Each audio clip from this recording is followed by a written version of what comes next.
Si vous demandez aux gens ce que ça vous évoque quelque chose, Rungis, je suis pas sûr. Rungis a une raison d'être, parce que c'est l'endroit où se regroupent l'ensemble des acteurs du marché de l'alimentaire. On passe là, on va à Orly, c'est une zone, quoi. Et ça correspond à l'idée de ces zones d'activité dont on ne sait jamais quelles sont les activités vraiment. Notre fer de lance, c'est d'abord d'avoir des produits qu'on ne trouve pas ailleurs, des fraises Anaïs, des citrons caviar ou des œufs de poisson volants. Dans certains quartiers... Immeubles vétustes et insalubres, un ensemble urbain... Magnifique. On craint une pollution nouvelle. 120 logements ont été démolis. Depuis 13 ans, on a fait pétition sur pétition. Vous avez qu'à laisser tel que c'était, c'est de l'argent foutu en l'air. Le pont sera terminé dans moins de 2 ans. C'est fini, c'est une page qui va être tournée. Il n'y a jamais eu aucune concertation. Tous les dysfonctionnements de la société urbaine. Besoin de renouveau.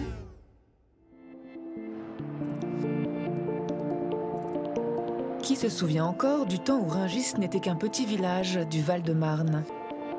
Aujourd'hui, c'est un terrain de 240 hectares où les hangars se succèdent à perte de vue et où se croisent chaque jour des milliers de producteurs, grossistes, commerçants et restaurateurs de la France entière. C'est surtout le garde-manger de 18 millions de franciliens. Quel regard porte-t-on aujourd'hui, 45 ans après sa création, sur le plus grand marché de produits frais au monde ?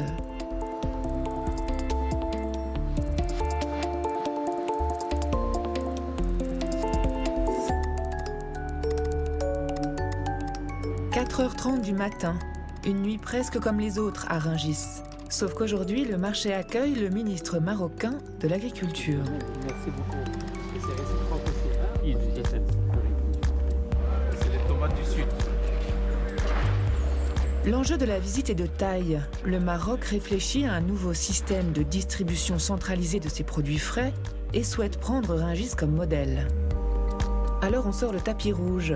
Passage incontournable devant le champion du monde de découpage de têtes de veau.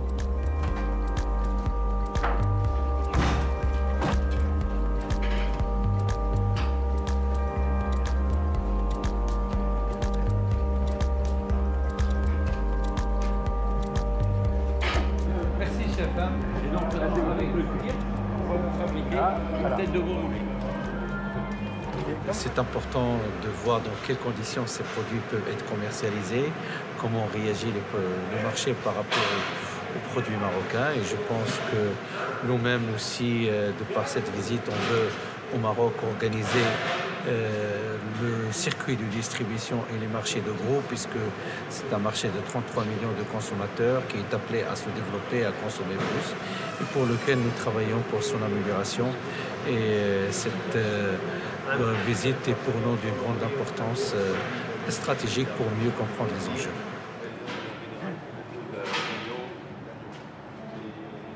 On coopère beaucoup, on a coopéré avec une quarantaine de marchés dans le monde. Le guide.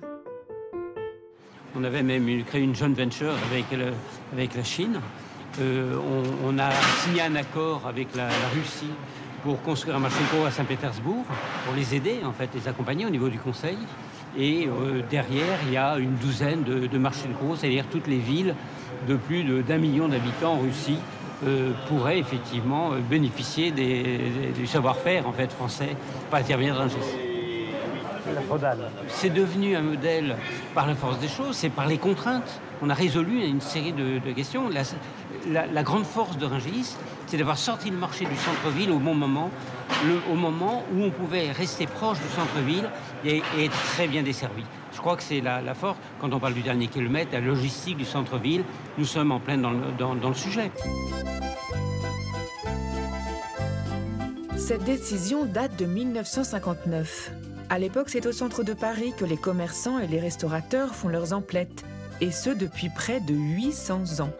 À partir du Second Empire, le tout Paris se presse jour et nuit sous les parapluies des pavillons dessinés par Baltard. Mais le ventre de Paris, décrit si bien par Zola, est devenu trop étroit.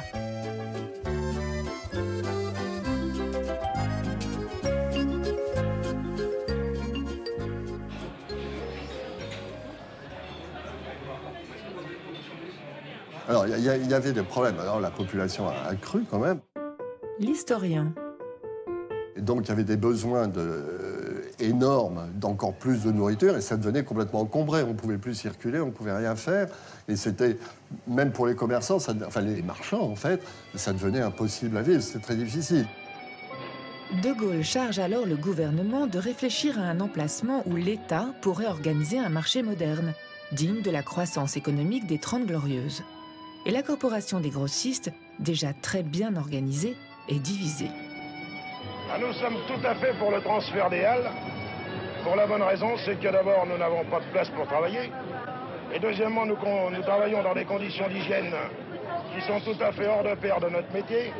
Je suis contre le départ des halles, ça perdrait tout le charme de Paris et je dis une chose, il devrait y avoir un peu d'aménagement parce qu'avec tous les cachots sur les trottoirs, à partir de certaines heures, moi j'ai une paire de bas tous les jours à m'acheter. Il n'est pas raisonnable de déplacer un marché qui se trouve au centre de l'agglomération parisienne pour le mettre à la périphérie, ce qui obligera les acheteurs à faire un nombre de kilomètres très important dans le département de la Seine, ce qui encombrera également la circulation et qui augmentera forcément les prix de revient de la marchandise. Le choix a été fait de Rungis par Michel Debré, qui était le ministre de Gaulle, et c'était une très bonne idée. Il y avait 20 fois plus d'espace, etc. Bon, même les rats ont suivi, dit-on. Hein. Même les rats ont suivi des halles à Rungis. En un week-end, les halles ont été déménagées. Il y a eu 15 000 camions en un week-end qui ont fait l'aller et retour, un truc. C'était un truc absolument invraisemblable. C'est le déménagement du siècle. 30 000 personnes et 5 000 tonnes de marchandises prennent la route.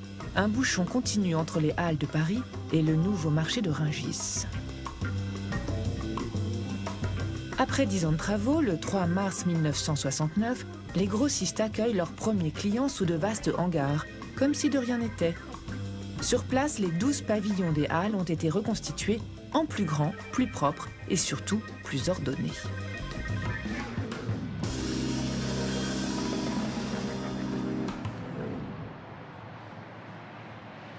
C'est un petit peu comme une bataille navale. Il y a les lettres ABC et il y a les chiffres 1, 2, 3. Le président. 8 pavillons de fruits et légumes qui sont ici. Les 4 pavillons de produits laitiers et plurivalents. Le secteur de l'horticulture et de la décoration avec le grand bâtiment C1 qui représente les fleurs. Et puis là, nous avons la viande, la volaille, la viande pendue et le porc. Avec Rungis, l'État crée le premier des 17 marchés d'intérêt national, les mines. Une sorte de service public de l'agroalimentaire réservé aux professionnels, où les grossistes payent un loyer à l'État pour vendre leurs marchandises sous l'œil vigilant des experts sanitaires.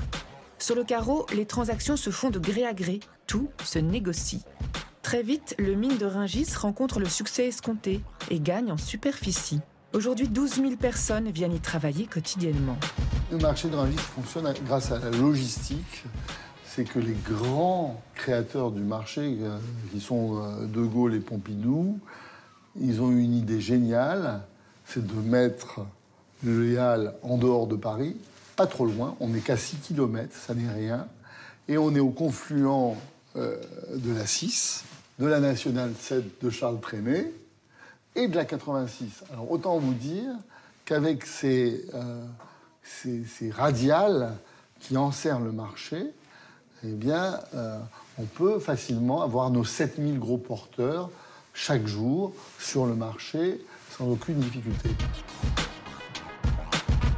Oui, mais voilà, cet aménagement ne s'est pas fait sans nuisance pour les habitants des villages alentours.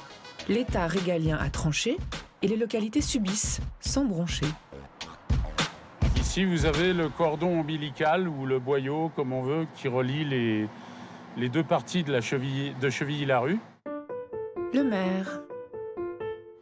Donc notre commune qui a été coupée en deux par l'autoroute lorsque s'est constitué le marché de Rungis, puisque les chantiers d'autoroute et de réalisation du marché ont été très concomitants. Ils étaient très dépendants l'un de l'autre. Donc voilà, une ville coupée en deux, sans aucun égard pour le tissu urbain existant et les habitants. Vous verrez même en vous approchant un petit peu plus loin, si on a l'occasion d'y passer, que l'autoroute a enjambé le cimetière communal et que certaines tombes ne voient plus le ciel.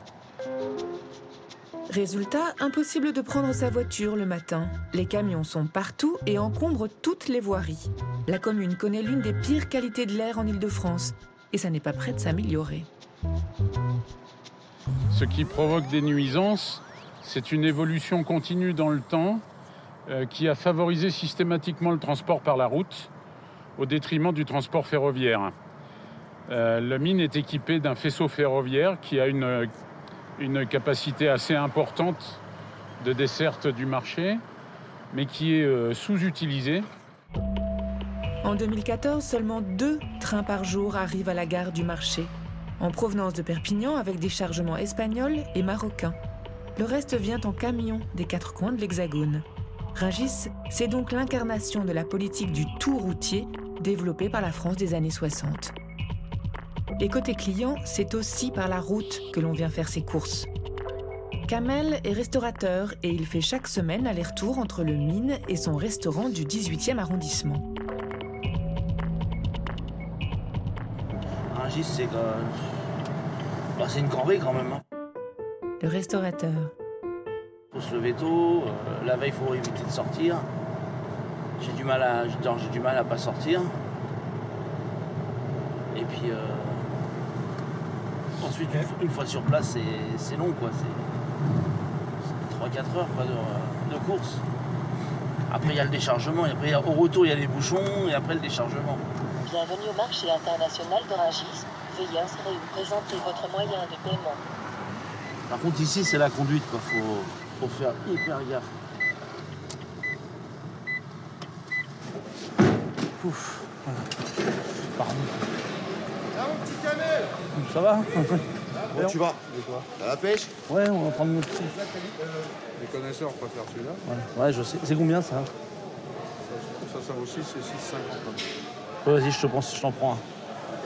Ça, c'est des pissenlits. C'est rare. Ça coûte un peu cher, mais c'est puissant, comme dit. Pissenlits sauvages, quoi. Toi, les pissenlits, à mon avis, si c'est arrivé comme ça, vite fait, dans 1 heure, il n'y en a plus. Tu vois, c'est... Voilà, quoi, c'est... Bon, des fois, j'arrive tard ici, il n'y a plus de... Ce que tu cherches, il n'y a plus, quoi. Et pareil pour les champignons, quoi. Tout ce qui est beau, c'est déjà parti. Déjà, ce qui est beau, c'est mis de côté, généralement. Ils savent très bien qu'ils vont le vendre à un prix pour les grands restaurants. C'est obligé que ça part. Et puis ensuite, j'ai 5 cerfeuilles. 2 basilic, 1 aneth, 10 ciboulettes, 5 coriandres, 1 persil plat, 1 menthe, 2 pousses d'épinards. Voilà, c'est tout. Toujours à l'affût de la qualité, Kamel peut ainsi flairer la bonne affaire. Ces dernières années, le marché a considérablement développé son offre en produits bio, un secteur très porteur.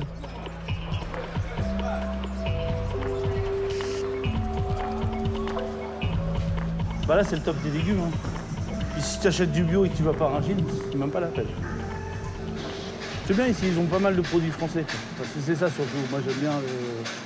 J'essaye de prendre ce qui est français en premier lieu. Les cèpes français, c'est les meilleurs. Les girolles françaises, c'est les meilleurs.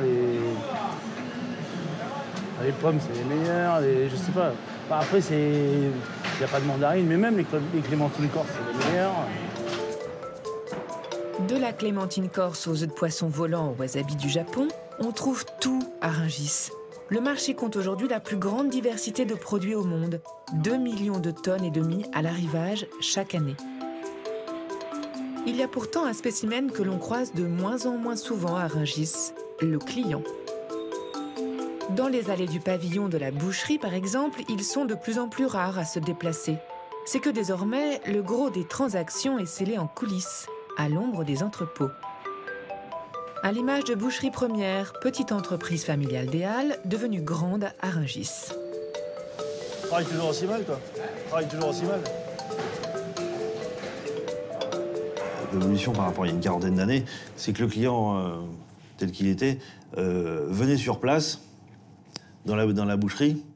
Le boucher. Il passait sa commande, il avait un boucher qui le servait au moment où il arrivait. Elle lui dit je veux ci, je veux ça. Il regardait tous les morceaux, il se promenait, il choisissait tous les morceaux qu'il voulait. Le boucher, il faisait les prix, voilà, il vendait de gré à gré comme ça directement, et il payait à la caisse et il partait avec sa viande. Mais avec le temps, les évolutions, on a eu un camion, 2 camions, puisqu'il a fallu aller vers le client, livrer le client. Le client ne voulait plus se déplacer, il préfère rester dans son restaurant et faire son métier de restaurateur. Aujourd'hui, on n'a quasiment plus personne qui vient sur Rungis récupérer sa marchandise. Il y en a encore un peu, mais très très peu. Toutes les commandes sont passées soit par téléphone, soit par fax, soit par mail. Et nous, par la suite, on leur prépare leur commande et c'est livré par camion. On leur ramène le produit fini. Ils n'ont plus qu'à le cuire, ils n'ont plus qu'à le mettre soit au four, soit à faire à mijoter, soit à poêler, à griller, toutes ces formes de cuisson. Ils n'ont plus rien à amener sur la viande. Alors qu'à l'époque, tous les cuisiniers savaient travailler un gigot d'agneau, un carré d'agneau, ils savaient désosser une volaille, ils savaient désosser un train de côte de bœuf, ils savaient éplucher un filet de bœuf. Tous, c'était dans la formation professionnelle d'un cuisinier. Paresseux, les détaillants et les restaurateurs? Pas seulement. Les allers-retours quotidiens coûtent cher et les embouteillages font perdre un temps précieux. Les grossistes de Rungis ont évolué pour fidéliser leur clientèle et offrir toujours plus de services comme la livraison et la découpe ou adopter un positionnement haut de gamme. Sous le pavillon de la volaille, flambant neuf, l'entreprise de Pierre Portier incarne ce virage poule de luxe et tradition. On essaye de pouvoir conserver notre identité parce que l'image de la société, c'est de travailler avec des fournisseurs depuis de nombreuses années. Le volailler. On a des fournisseurs avec qui la société entretient des relations depuis 50 ans. Donc ça, pour nous, c'est important. C'est aussi, on va dire, un facteur humain. Et donc, on veut pouvoir la conserver, on veut continuer à la véhiculer. Et nous différencier d'un certain nombre de collègues qui sont partis sur des produits standards. Alors, on va parler des volailles de Bresse, des volailles de Racan, des agneaux des Pyrénées, un certain nombre de produits du gibier, des produits bien spécifiques qui sont à l'image de l'entreprise. Et ça, on compte le conserver parce que ça fait partie d'une identité nationale aussi. Pour nous, ça, c'est important. Et on essaie de le véhiculer au travers de nos clients. On essaie de démontrer à nos clients, mais aussi à nos fournisseurs, que nous sommes la plus grande ferme d'Europe. Même le plus grand groupe en France, je ne citerai pas, mais pourra se reconnaître, ne peut pas forcément apporter la totalité de la gamme que nous pouvons apporter en un seul lieu, en une seule commande et en une seule journée. Donc ça, c'est notre force et ça, on veut absolument se défendre par rapport à ça. Il y a quelques années, les grossistes de Rungis ont fait face à un nouveau coup dur. Une nouvelle espèce de marché de gros, privé cette fois, est venue disputer leur clientèle en région parisienne. Une compétition qui leur paraît déloyale et dont ils se croyaient protégés. En effet, lors de la création du mine, l'État avait défini un périmètre de 30 km autour de Rungis où l'activité de grossiste était interdite. Les gens sont venus s'installer sur le mine de Rungis. Il y a des coûts très importants. Les loyers sont quand même conséquents. Tout ça a été lié... Enfin, s'ils ont mis ces tarifs en place, c'est parce qu'il y avait un périmètre de protection. Alors, le faire sauter, c'est mettre une épée dans le dos à tous les opérateurs du mine de Rungis. Donc, bien évidemment, nous, on est tous contre. Aujourd'hui, officiellement, le périmètre continue d'exister. Mais les dérogations délivrées par l'État se multiplient, y compris dans Paris intramuros, où l'allemand Métro a par exemple ouvert 2 magasins dans les années 2000.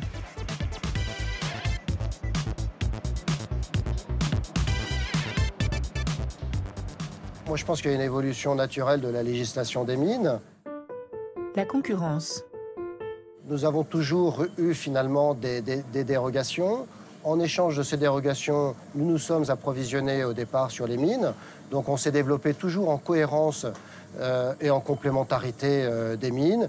Il se trouve que cette législation a évolué, sans doute parce qu'elle ne devait pas correspondre au canon du droit européen et même au droit de la concurrence. Donc je pense que cette évolution est assez naturelle. On a un rôle extrêmement complémentaire dans nos business. On a une manière de faire un petit peu différente parce qu'on est un peu plus en proximité des clients, c'est-à-dire qu'on économise du kilométrage et du temps à nos clients. Quand ils viennent chez Métro, quelque part, ils peuvent retrouver des produits des mines, ils peuvent retrouver des produits, bien sûr, d'ailleurs, mais en tous les cas, ils ont le choix et ils ont cette proximité, ce qui permet effectivement pour tout le monde de gagner du temps. Et quand on gagne du temps, on gagne de l'argent. Métro fournit aujourd'hui 25% des restaurants en France et compte bien grappiller de nouvelles parts de marché. Pour le maire de Chevilly-Larue, qui est aussi administrateur du mine, il faut coûte que coûte défendre le modèle français d'économie mixte pour des raisons de sécurité alimentaire. Moi, je pense que le périmètre de protection est absolument indispensable. Tout ce que nous voyons à la faveur des crises alimentaires, que ce soit les crises globales, c'est-à-dire celles qui touchent toute une production à l'échelle d'un pays ou à l'échelle internationale, ou bien que ce soit les crises qui résultent de négligence ou de malversation à une échelle plus petite, ou de trafic, montrent qu'il est absolument nécessaire que le secteur de l'alimentation soit en permanence sous contrôle public.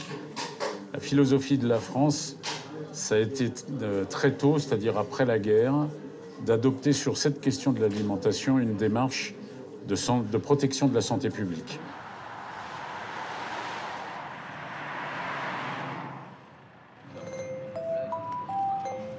Aujourd'hui, Rungis mise tout sur son image de temple du bon goût qui lutte contre la malbouffe au nom des petits producteurs artisanaux.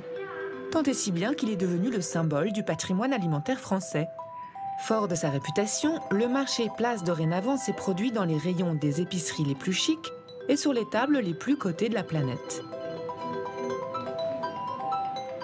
Ce qui s'est produit, c'est que, évidemment, vous avez un marché qui n'est pas un marché d'intérêt national, mais qui est un marché d'intérêt international. Le marché de Rungis, ce sont des restaurateurs anglais, des clients allemands, belges, espagnols, italiens, on a de tout. Et donc, le marché international de Rungis, il exporte 800 millions d'euros par an de marchandises.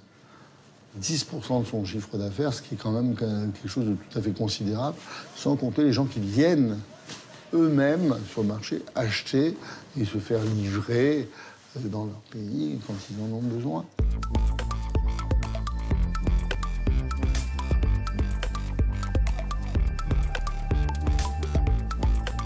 Face aux nouvelles concurrences, et malgré tous ses efforts, notamment à l'international, le mine a perdu ces 5 dernières années près de 500 salariés. Rungis doit aujourd'hui à nouveau se réinventer. Et pour cela, monsieur le maire a une botte secrète, créer une future cité de la gastronomie ouverte à tous. La solution que nous avons trouvée, c'est de déclencher une opération d'aménagement qui sera centrée sur la nourriture et la cuisine, la gastronomie, et donc de concevoir un quartier, qui sera un quartier de 6 à 7 hectares, sur lequel vont pouvoir s'installer des activités tertiaires, des activités de production type traiteur, des centres de formation, depuis le CAP jusqu'aux formations de niveau universitaire dans le domaine de la restauration, du tourisme, de l'hôtellerie y compris, qui sera donc un outil permettant de mettre à la disposition du grand public les productions du marché à des conditions économiques intéressantes. Et si l'avenir du mine, c'était le particulier? Les professionnels désertent le marché, mais le consommateur lambda rêve d'y entrer. Il suffit de faire le tour des étals parisiens pour s'en rendre compte. Ah oui, j'adorerais y aller. J'adorerais. J'adore la cuisine, donc j'adorerais voir... aller avec certains des commerçants. Donc, souvent, je commande en fait chez les commerçants en disant voilà, j'aimerais ça. Et ils me le cherchent particulièrement à Rungis. Donc oui, j'adore. de l'enfance et des Halles de Paris, on a quand même un souvenir de profusion et quelque chose de très très beau, quoi. Un rapport à la victuaille qui donne envie de faire des choses bonnes, donc je sais pas. Mais Rungis, c'est clos, quoi. C'est un lieu clos, réservé aux professionnels, sans accès au public, donc ça, je trouve c'est un peu dommage. J'ai vu dans le métro qu'il y avait des possibilités de faire venir son marché, ses produits frais de Rungis, et ça, je trouverais ça super. Ces dernières années, le marché a vu apparaître un nouveau genre d'opérateurs qui surfent sur l'image impeccable des produits et sur l'outil Internet pour permettre aux cuisiniers du dimanche de jouer enfin les grands chefs. Je n'avais pas les produits que je souhaitais dans mon marché, rue Montorgueil. Monsieur Internet. Je me suis dit, tiens, mais finalement, on ne peut pas faire ses courses tous les jours. Donc, en semaine, on mange mal, on aimerait bien manger. Donc, pour bien manger, il faut aller à Rungis parce que c'est là que c'est frais. Et donc, l'idée, c'était de se dire, on va faire vos courses à votre place, à partir d'un marché qui est le marché de Rungis. Mais pour faire ça, il faut être dans Rungis. Rungis, à portée de clic dans votre salon, c'est désormais possible. Donc vous voyez un site dans lequel on vous dit, vous pouvez acheter directement des produits des marchés, le poissonnier, le machin, etc. Et si je vais sur les recettes, en un clic, je vais avoir tous les produits de la recette qui vont venir dans mon panier, et j'ai en même temps la recette qui va avec. Donc ça vous permet d'acheter non seulement des produits, mais également acheter par mode de consommation, en n'ayant que les produits utiles à votre recette, dans la quantité souhaitée, livrés directement chez vous. Avec telle émission de télévision du service public, par exemple, nous avons effectivement en avance les recettes à faire pour la semaine suivante, et les gens peuvent recevoir chez eux les produits de la recette au moment où l'émission passe. On n'arrête pas de progrès. Voilà, c'est très chic. Depuis la création des mines, les grandes surfaces ont envahi la périphérie des villes. Du coup, au centre, les petits commerçants ont du mal à se maintenir, ce qui n'augure rien de bon pour les grossistes de Rungis, dont ils sont les premiers clients. Quant aux restaurateurs, moins nombreux qu'hier à s'approvisionner sur le marché, ils affichent désormais fièrement l'insigne de Rungis comme un gage de qualité. C'est comme ça que le marché international pourra survivre, en misant sur ce qu'il fait de mieux, l'artisanal, l'ultra frais et la tradition gastronomique.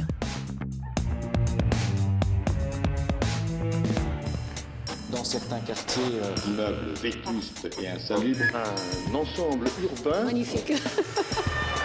On craint une pollution nouvelle. 120 logements ont été démolis.